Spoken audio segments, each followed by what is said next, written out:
मला भेटायला आला आणि ते म्हणले की दादा माझ्या नवऱ्याला पुणे जिल्हा मध्यवर्ती सहकारी बँकेने निलंबित केलं. मी माहिती घेतली तर ती माहिती घेतल्यावर असं लक्षात आलं तिच्या नवऱ्याने गेल्या 5-6 महिन्यात रिसिव्हरला फोन लावला देसाईला. काय झालं ते म्हणले दादा त्यांनी फक्त 78 लाख रुपयाचा भ्रष्टाचार केला.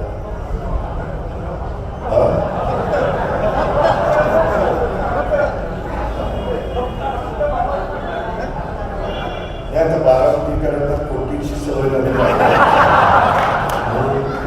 कारण ही रस्ता किती तरी सुद्धा किती इतक्या कोटीचा आहे मला किती तितक्या कोटीचा म्हणून फक्त 78 लाख रुपयाचा भ्रष्टाचार केल्यावर मी त्याला तुला तरी कळते का त्यांनी ज्यांच्या नावावर पैसे उचलले त्यांना माहितीच नाही. शेविंगला पैसे काढून त्यांच्या नावावर उचलले आणि त्याच्या सातबारावर दिलेला तेच दिलं. तेच सांगतो की त्याला काढलं. आता तुम्ही माझ्या हात जोडून विनंती मी तो लेखी परीक्षेत पास झाला तर तोंडीला घेईपर्यंत आमचा अधिकार.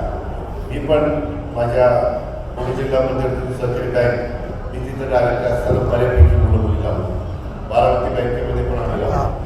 बारामती बँकेमध्ये देखील आता नगराध्यक्षपद सचिनला मिळालेल्या असल्यावर तिथली जागा मी त्याला चेअरमनची मोकळी करायला सांगितली तर मी दुसऱ्याला संधी देणार आहे. काय बरोबर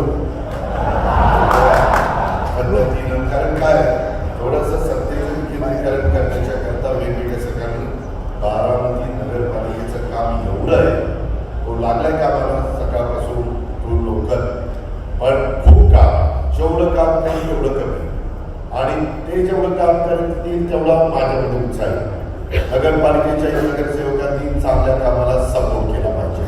चुकीचं होत असेल तर एकदा आमचा नगराध्यक्ष चुकीचं करणार नाही, आमचा उपनगराध्यक्ष चुकीचं करणार नाही किंवा आमच्या सीओला पण आम्ही चुकीचं होऊन देणार, चीफ ऑफिसरला होऊन देणार.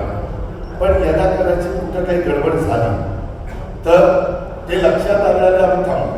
त्याच्यामुळं आपल्याला दोन्ही शहरं कचरा नसलेली शहरं करायची, झाडलोट गोचलोट होणारी शहरं आणि पालखी तर आपली चोपाट काकाची पालखी तिकडे नेते 10 एकर पालखी तळाला जागा ठेवतोय तिथं पालखी तळ ही जागा शहर पालखी तळ म्हणजे आज नाही उद्या काही वर्षांनी पालखी तळाच्या जागा जर दुसऱ्या कामाकरता गेल्या तर आपल्या वारकऱ्यांनी थांबायचं कुठं इमारती झाल्या तर.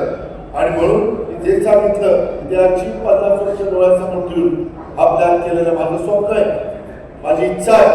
मी माझ्या सभेत पण सांगितलं होतं की उद्याच्या 5 वर्षांनी नगरपंचायतीची निवडणूक पुन्हा येईल त्यावेळेस महाराष्ट्रात जेवढ्या नगरपंचायती आहेत त्याच्यात नंबर 1 ची नगरपंचायत माळेगावची करायची.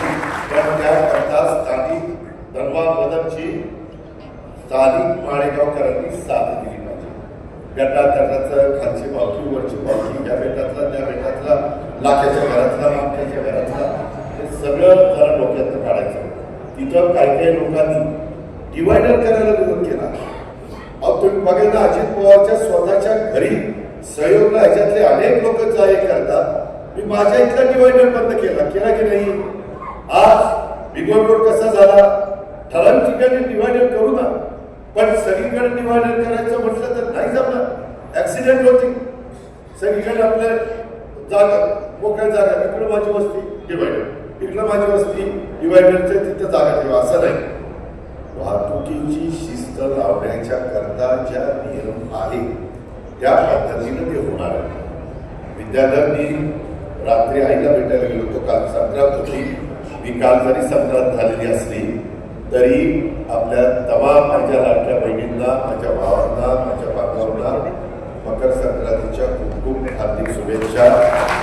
गोड बोला तुम्ही गोड बोला मी माझ्यासाठी कारण मी गोड बोलायला म्हणजे तुम्हाला परिणाम झाला काय त्याला बिघडले काहीतरी आज बिघडले किंवा काम तरी होणार नाही. गोड बोलतो म्हणजे आपल्याला वाटेल लावतो गमतीचा भाग चालू. दिवसभरातील घडामोडींचा आढावा घेण्यासाठी पाहत रहा N24 मराठी न्यूज चॅनल.